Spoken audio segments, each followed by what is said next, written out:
Hello, hello.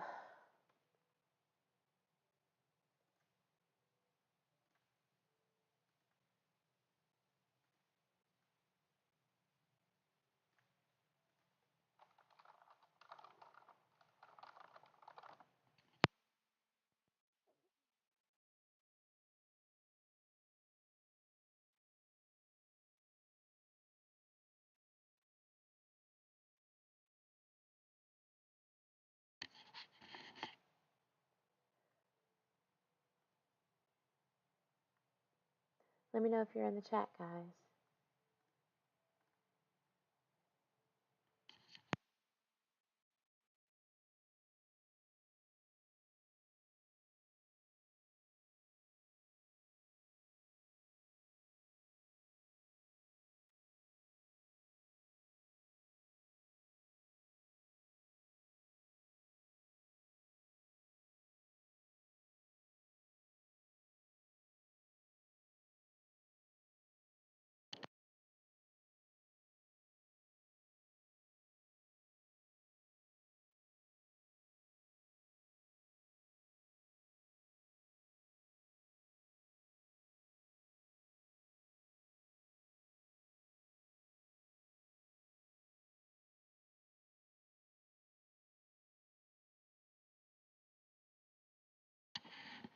Hello, hello. Has anyone seen this case? The 5-year-old girl who was found murdered this morning, or I believe yesterday. Kamarie Holland. Oh, I am sick at what I found out about the guy and the way that law enforcement has failed this girl and many, many other um, missing children who has been murdered. It's sick. Cannot believe it. Oy. All right, so I don't know if you guys seen the sheriff's office news conference this morning, but I want to go over this because there's some very questionable things that I've noticed. Very questionable. So let's go over it, and then I'm going to pull up this guy's background and explain why this girl, um, not only why she was murdered, but how our system failed her in the process. Let me know if you can hear the video when I play it.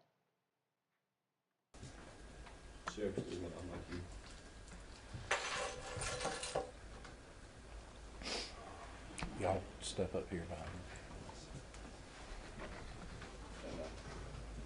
me. Let me know if that's better. I'm not coming up this way, am I? No, sir.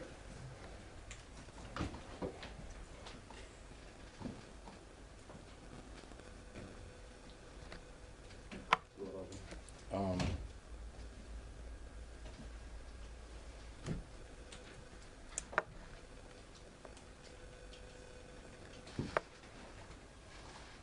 you ready?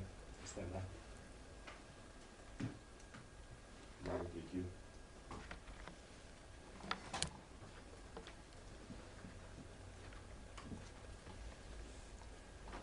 I'd like to welcome everybody to the sheriff's office this morning. We have a disturbing case that we worked last night.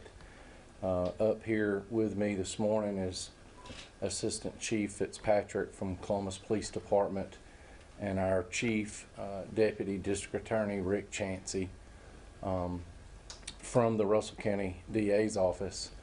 Yesterday afternoon, Columbus Police Department received a call yesterday morning at about 6:15 that was in reference to a child, Kamarie Holland, who was missing from 1607 Bowman Street, Columbus, Georgia.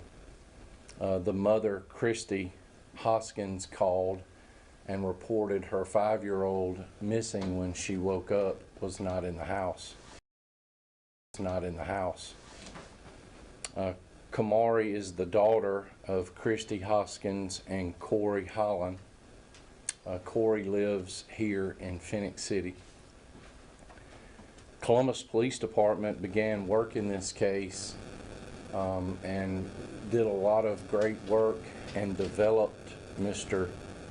Jeremy Tremaine Williams as a suspect in the kidnapping of Kamarie. When Mr. Williams was developed, they called the sheriff's office here and asked us to help them with the kidnapping case. They had some information that he could be over here in Phoenix City. We began working with CPD at that time, and it wasn't long after that that we located Mr. Williams at the Bamboo Hotel on Opelika Road. He had been there for a short period of time, and he had his uncle with him. According to the hotel officials, they had been there about 30 minutes prior to us locating them there. During this time of the investigation, we had received information that Mr. Williams had lived in Phoenix City at an address that was currently vacant. Agents went to that address, and it was at that time that we found the body of Kamarie Holland. She was deceased, and the manner of death at this time looks to be asphyxiation.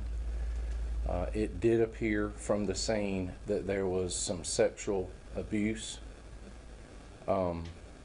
She has went for an autopsy this morning already, and we have investigators there, and we are anticipating that the post will tell us that there were sexual abuse of the child, and hopefully we'll be able to recover DNA as well. Around after that, of course, Mr. Williams is from 1029 Dozier Street in Columbus is his address. He was placed in custody and has been charged with capital murder in Alabama. We will handle the case moving forward and the prosecution of the death of Kamarie. You know, it's a sad time I don't to have to understand. speak about a 5-year-old who we're having to work a case on a child who absolutely did nothing wrong. And it's sad. The Columbus Police Department and my office has done a lot of work in a short period of time. This case is still ongoing and very early. There's a lot of details that I'm not willing to disclose at this time because of the urgency in this case and potential other folks that we may be looking into as suspects or offenders alongside Mr. Williams. Mr. Williams will go to court today at 3:30, and he will be, I would imagine he would be assigned an attorney from here, and his capital murder case will move forward. I know a little bit about Mr. Williams. He has several involvements in his past with children. He has a couple of cases where he was actually charged with abuse of children in Phoenix City. Did you hear that? This man has had priors. Okay? in other areas and in Phoenix City where he lived. When you watch this, you're going to notice there's a question that a reporter asks. Keep that in mind. Keep this little detail in mind that he has been charged. Okay? When this reporter asks about a specific question, this is what I am so angry about. And are here by a sheriff's office here in '09, and then he was acquitted by a jury in 12 of that case, and then he has been charged in Columbus as well of abuse of a child. In that case, I'm not sure of the outcome. And then we have information where he was a suspect in a 1-year-old death in Alaska, where he was a suspect but never charged because of not able to get enough evidence in that case.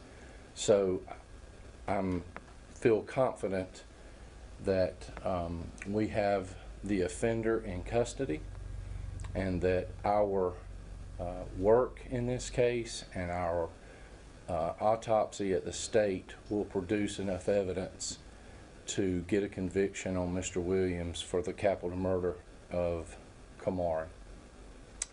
I will allow the chief and Mr. Chancey an opportunity to comment. After they comment, if y'all have some questions, we'll try to answer them. Please keep in mind that this is extremely early and we are not done with this investigations by any stretch of the imagination. So, you know, what we give out is going to be limited, and I just ask that you understand that up front. Chief. Thank you, Sheriff. First and foremost, I'd like to thank Sheriff Heath Taylor for his crew helping us with this case. And I want to commend the men and women of the Columbus Police Department. This started early on yesterday morning. A lot of us was on our way to work. We heard the call go out, and the men and women of the Columbus Police Department worked until the night, and still they are there this morning because we have a 5-year-old baby who is now deceased.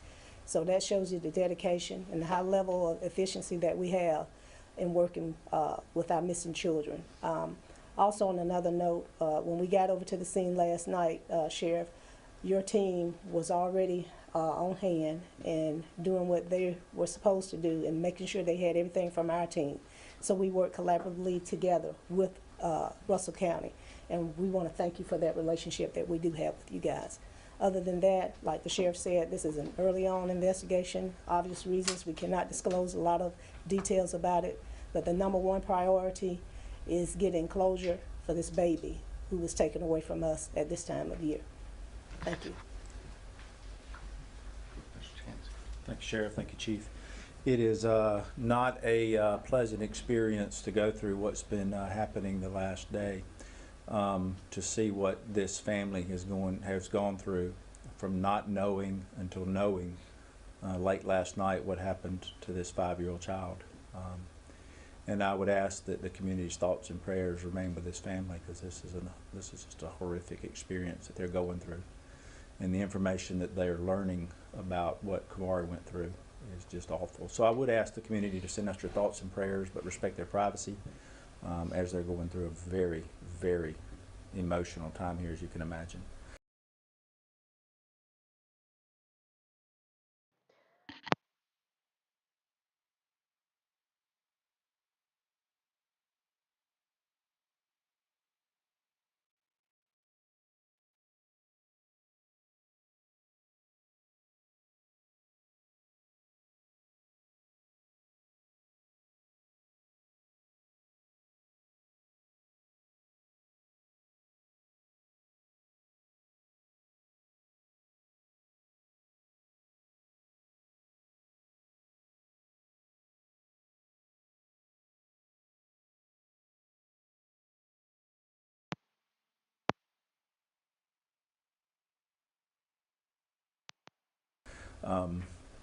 The District Attorney's Office, Mr. Ken Davis, my boss, has been Okay, sorry. My mic shut off. I cannot believe that we allow this to happen. We say that it means something to us, and I know it does, but there is nothing being done about people who have any sort of violence towards children. We just let them roam. I don't understand. It's not right. And as a mom with a very young boy, it really makes me not want to have any more children because I'm terrified that they could get hurt. This is just, I don't understand. I will never understand. Been following this case through information given to us by the Columbus Police Department and by Sheriff Taylor, and we've been kept up to speed throughout the course of the evening and the night, going through everything that went on last night. And I know there was a lot of silence about what was going on through the night, but there was a lot of details that were being run down through the night, and I want to thank the Columbus PD and Sheriff Taylor and his crew. It's just an amazing job that they processed through this night, and sifted through all this evidence. There's still a lot of evidence to go through. I have seen some of it. We are being made aware as it comes in, whether it's through the autopsy or other evidence that's being gathered, witnesses are being interviewed. So this is an ongoing case. I'm not really going to comment on the evidence that we have, but I will say this from Mr. Davis, keeping him up to speed on what's been going on. The defendant in this case has been charged with a capital offense. Under Alabama law, that means that if he is convicted, he will be facing either life without parole or the death sentence. If the facts turn out to be as Totally we are okay with that. seeing them unfold, I have been speaking with Mr. Davis a lot on this case. This will be a case in which the death penalty will be sought if the facts continue to unfold as we're seeing them. This is a long process. The Sheriff's Department still got a lot of work to do. They got a lot of leads to follow up on. As Sheriff Taylor said, the defendant today will be brought into court, read his charges. We're asking no bond be set and that he be held without bond pending further developments and orders of the case. So his 72-hour hearing will be today. After that, he'll be assigned an attorney if he cannot afford one. He will be given an opportunity to speak with attorneys and request what's called a preliminary hearing. It'll be set at a future date, which will be a public hearing. And at that point in time, he'll be able to see the evidence against him and understand what he's charged with at the preliminary hearing process, and then on to a grand jury sometime in the spring or early summer. But this is a developing case. The deputies and investigators in this case have got a lot of work still to do. They've done a lot through the night. I appreciate all they've done. And we're going to follow this closely. And again, our thoughts and prayers are with this family. Y'all keep them in your prayers this holiday season. Thank you, Sheriff. All right, we will take as many questions as we can. Yes, ma'am. My question.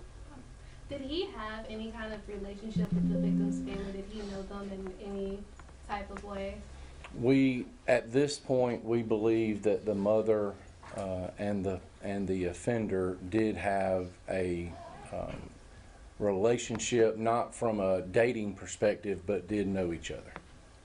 And it usually happens that way. Do you anticipate additional charges either in Alabama or in Georgia for any additional suspects or in this case? So in the state of Alabama, there are 13 or 14 things that cause a case to be a capital murder. Yeah.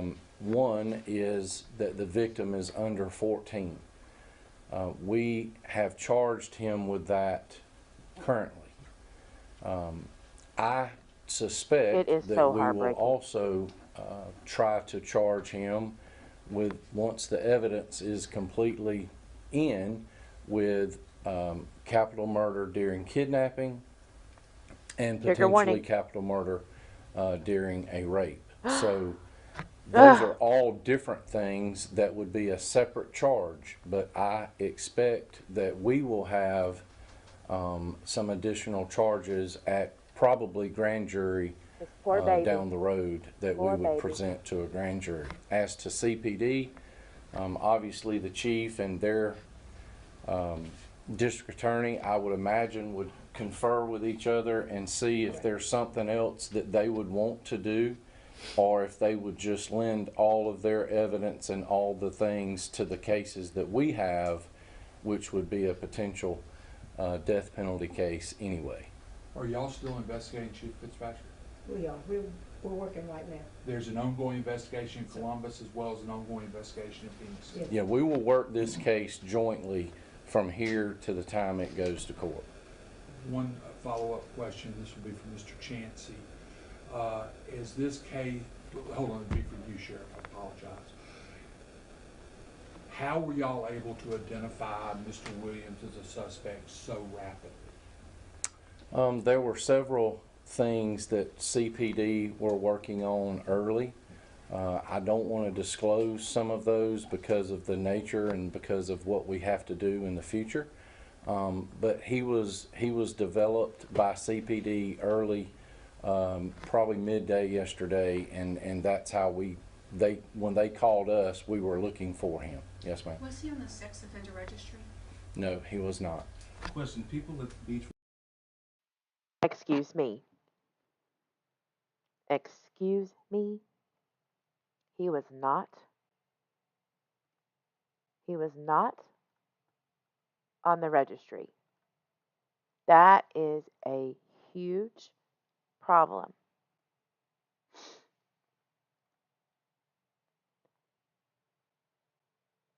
Just because you did not commit or were charged with sexually heinous crimes towards children, if you are in any way, shape, or form abusing or harming children, you need to be on a registry. You need to be on a red flag warning list. This is ridiculous. She wouldn't have known unless she had to really research this guy, which I hope that everyone is watching. Every single person that you date, please.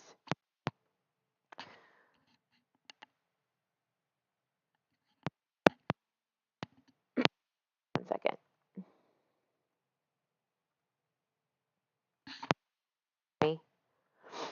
Okay, sorry.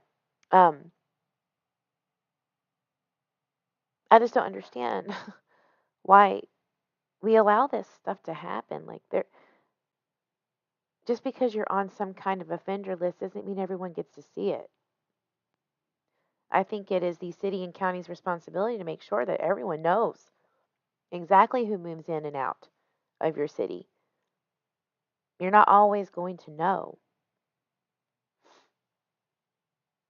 If you have ever been charged, convicted of any crime towards a child, your face is plastered. And I don't care. These are our children. Yes, and there's so many of these predators out here. And honestly, I think we're ran by predators. Local, state, county, and in the government itself. The states don't communicate with each other all the time on people who are predators. Why? This is your job. It's the government's job, local and federally, to protect our children. They're the ones that put criminals in behind bars. It's your job to also let us know when predators are living right under our nose. This is just ridiculous. I'm going to make it my absolute goal to be a pain and a thorn in the side of local and federal government to change this up. We cannot keep doing this.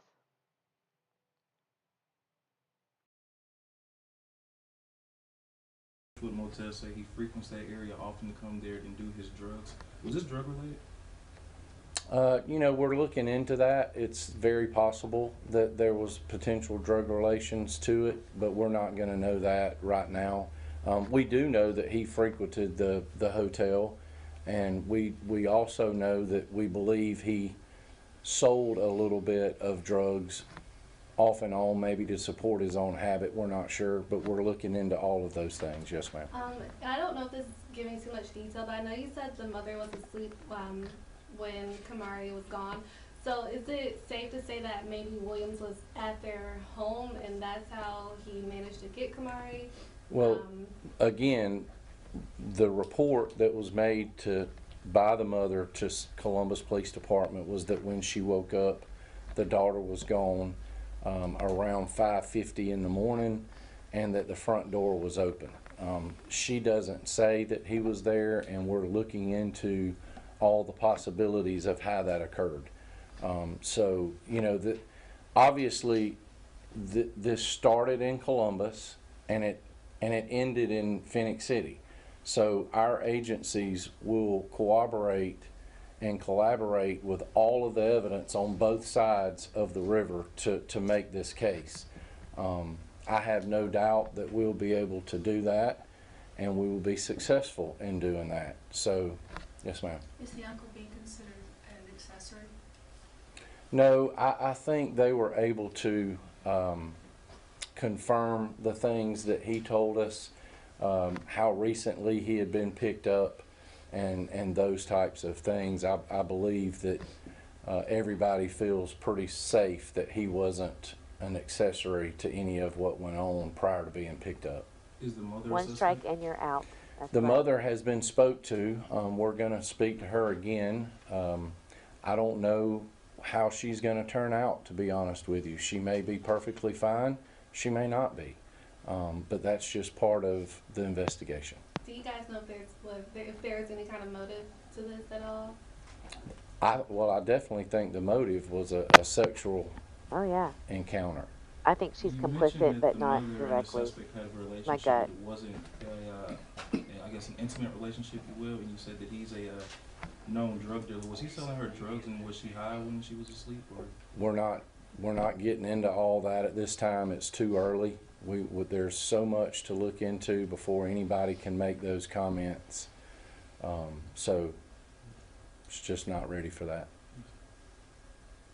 Do you know, happen to know around what time the mother went to sleep? Or you guys just know she said she just woke up at around 5 when she was gone? I mean, I think her statement was that she went to bed around midnight, but I think, and then woke up at 5:50. So And do you guys know if Kamarie was asleep as well when she went to bed? that's what she says. Okay. How long has she been deceased before you guys found her? It's hard to tell. It was very cold, which affects, rigor mortis and the condition of the body. So it was hard to tell. We're hoping that the autopsy will be able to give us more information on the body itself and those types of issues. Yes, ma'am. Can you confirm the time that Kamarie was pronounced dead? I believe it was somewhere around 11:30 last night that the coroner pronounced her. And she was pronounced dead in that home. Mm-hmm. Can you give the address or the area where she was It was found? 1001 15th Avenue, Phoenix City, which is a vacant home, an old residence of Mr. Williams. And last question for me, since you guys said Kamarie. You sure it's the last one? I'm sorry. I apologize. It's okay. Was Kamarie still in her night clothes, or was she dressed regularly, or can y'all not answer that? I don't want to talk about any of her condition. Okay. How hard is this case? You know, Christmas is next week. We're talking about a missing 5-year-old here. What's the toll does this take on you guys as law enforcement, seeing how widespread this is? Well, it started as a missing 5-year-old, and it's ended with the death of a 5-year-old and the sexual abuse of a 5-year-old. So it's extremely difficult. I don't care who you are.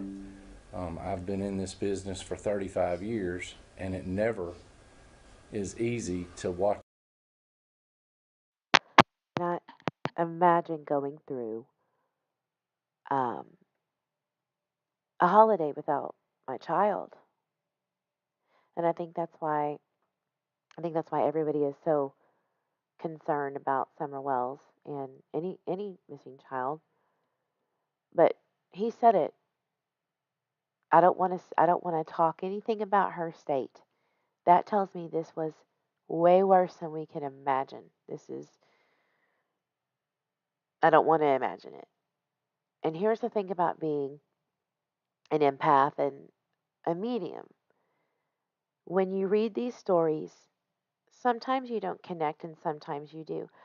The moment the moment that I got on my computer this morning, I had heart palpitations, I was sweating. I was like, "My God, what's going on?" And it was a little girl.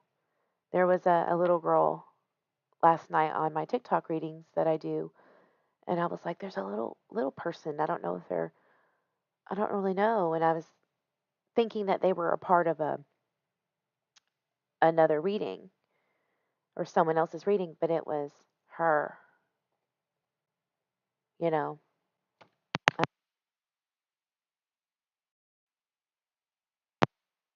sorry. Um, so she came through. This girl came through, and the things that I am feeling, the things that I'm feeling, there's a connection to Summer Wells too and her experience in this life.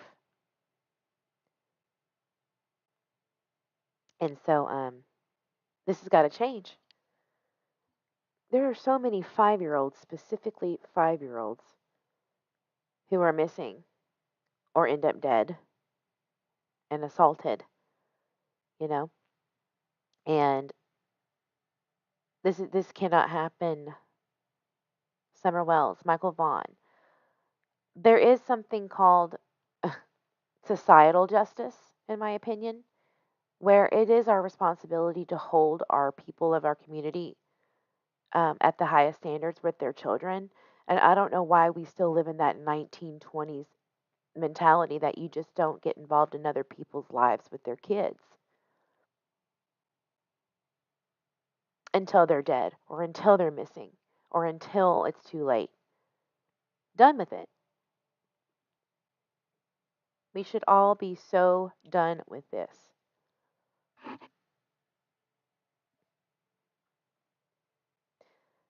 So, anyway, it's horrific. It's horrific. And I'm going to get my cards out real quick. This is the first time I've done this on YouTube live because I truly feel like there is a message about um, children that I always connect with that go through these horrific crimes.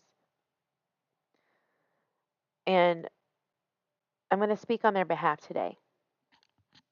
And my question to Spirit, through all of the children that have connected with me who have been murdered or harmed in any way by an adult or someone that they trusted and loved, what can we do in y'all's name to make it right? What can we do to prevent this from happening as much as we can? What can we do to do better?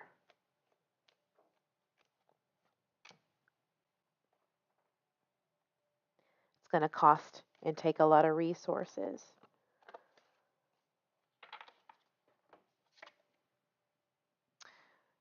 See these two men sitting here talking about resources?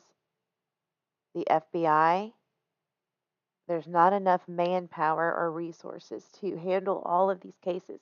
There's so many of them. You know,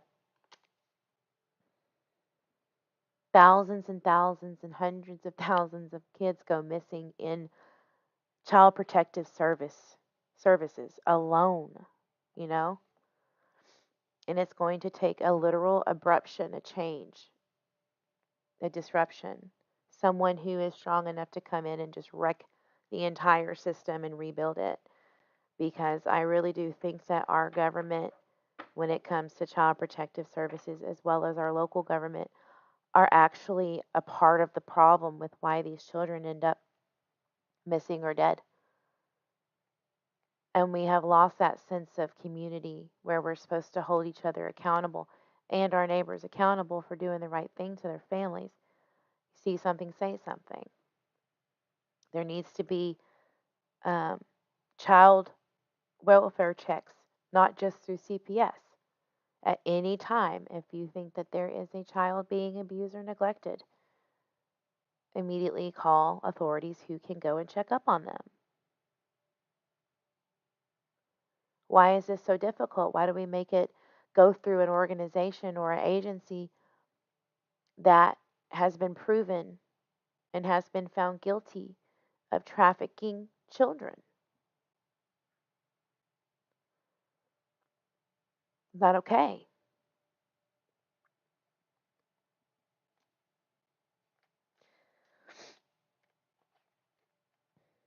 Why is there so many men and women who fall through the cracks where they are registered sex offenders in one state, but somehow they don't get on the national sex offender registry, or it just says failure to maintain in the next state when they don't register, and they just keep hopping around the states because they just don't get caught. Why do these sex offenders not have a wanted list immediately on their head, a bounty on their head for not registering? Like it's just nothing. Like, oh, they just didn't come in to register that they're a sex offender of children. No biggie. Just if they get caught, we'll see them later. No, it becomes a felony.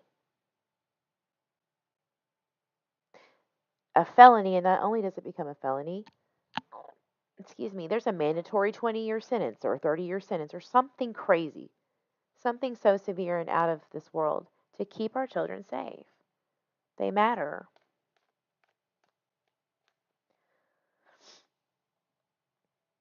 Summer Wells had plenty of people who saw neglect, and I'm sure that people called CPS, obviously.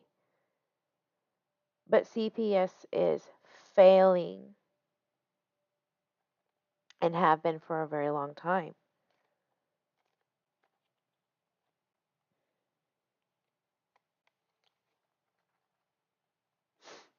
It's not okay. It's enough.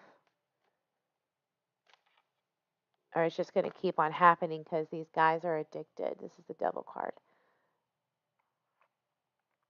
This is an addiction.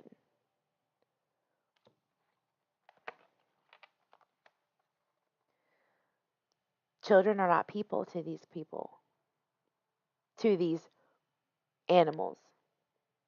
They don't have the same brain. They may have been traumatized. It really doesn't matter. The whole point is that do what you got to do to protect your children from being harmed. Can you imagine? I mean, it just is so overwhelming. Can you imagine being a medium and seeing what these things consist of?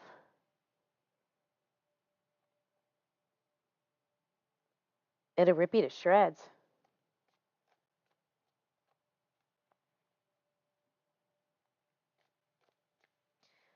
That's why this is going to be my calling for a very long time. Come hell or high water.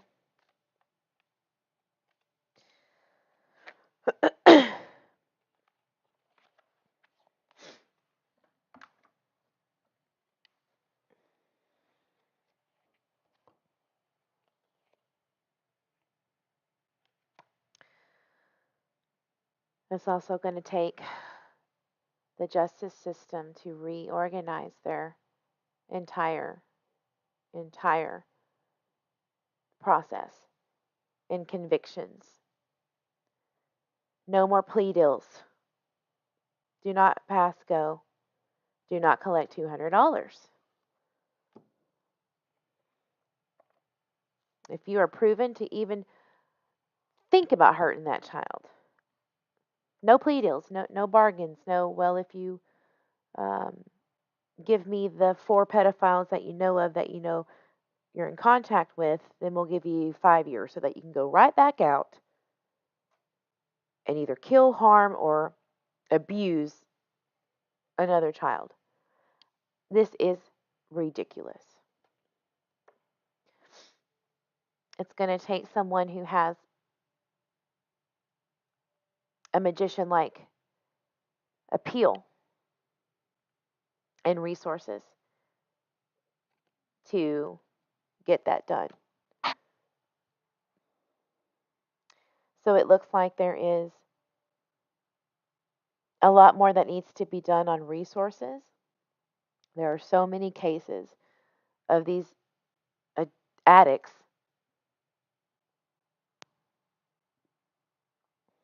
and basically the whole entire system needs to be ripped apart and rebuilt. And it's going to take someone or a group of people who are master manipulators in themselves to get it done. I think people need to start suing the ever loving shit every single time this happens to a child. Hit it where it hurts. I'm sure they'll find resources as soon as they realize that the money is flying out the window because they failed a child. Hit them where it hurts. Apparently, money is what makes the world go round. There you go. Those were some big cards. Those were some big cards. That was spirit in itself right there. So, yeah, it's time. These things should be a rare occurrence, not an everyday fact for children. This should not be the norm. You can't prevent every little crime against children, but damn, we are letting it literally happen in front of our eyes. Enough. All right, I'm going to finish this video for you guys. Watch a case like this, It's almost to over. even have to investigate it. And if somebody tells you that it is, they need to get out of the business. It's tough. It's extremely difficult. And I think every person from CPD that first took the report to the investigators that I had here last night will never forget this case, ever. And it's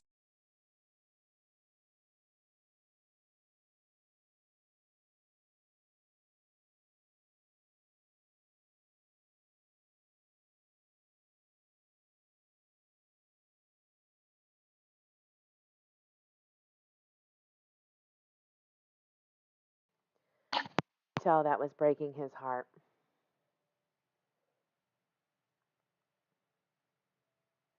That broke him. You could tell. Oh my God. I mean, that's just. And here's the funny thing about the perpetrator.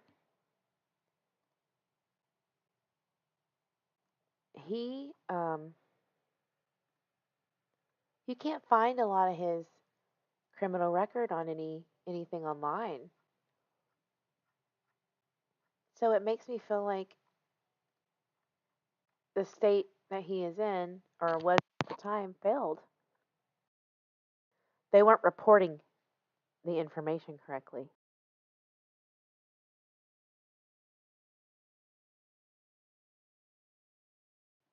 That's him.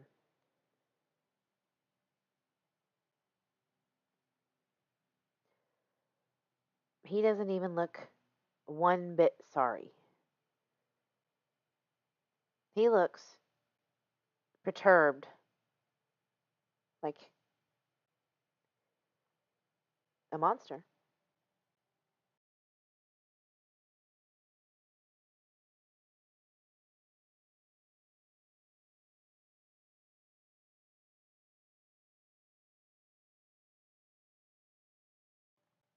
Sweet innocence.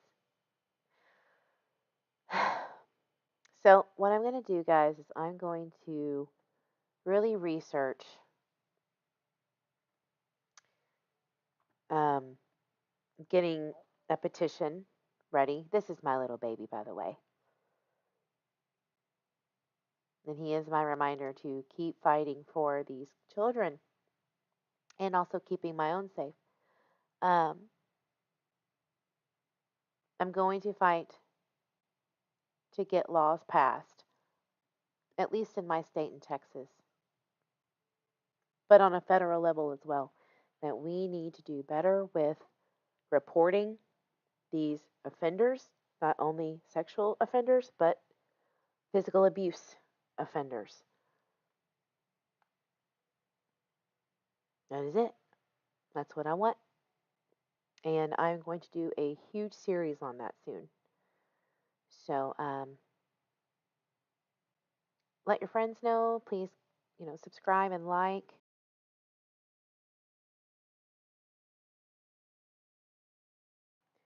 And let's get this rolling. Let's save our babies. This is ridiculous. Yeah, he's my handsome boy. Thank you guys for, coming on here and listening to me and listening to that horrible story. I'm also going to use this live in future video clips. Um, but I just wanted to share what my goal is, which is to help save as many missing children or prevent any abuse or neglect to children. That's my goal. So, thank you guys. Have a wonderful evening. Don't get too down about this live. We can do something, and we will. All right, guys. Thank you.